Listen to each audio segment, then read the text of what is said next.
বিয়ের পরের দিন সকালেই এই নিয়মটা আমাদের করতে হয়েছিল, যেহেতু শ্বশুর বাড়িতে এই নিয়মটা ছিল বাড়ির সামনে। তো সেটা করার পর যে দেখতে পাচ্ছ দুজনকে তিলক কেটে, আসলে সেদিন আমাদের দীক্ষা নেওয়া হয়েছিল। তো এই যে দেখতে পাচ্ছ এই দিনের ভিডিওটা, মানে এখানে পিঠে কিছু একটা আঁকা হচ্ছে, হ্যাঁ ছেলে মেয়ে আঁকা হচ্ছিল হলুদ দিয়ে।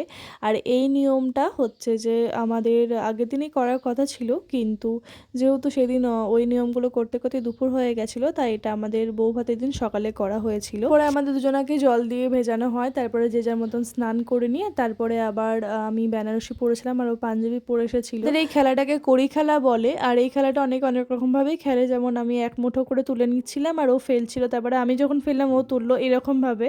আর এই যে দেখতে পাচ্ছ দুজনকে আমরা যেমন তেমন করে মানে রেডি হয়ে নিয়েছিলাম নিয়মের জন্য। আর যেহেতু ভাত খাবারের জন্য রেডি হতে হবে, তারপরে মেকআপ আর্টিস্ট আসবে, মাথায় বিশালই আমার চাপ ছিল।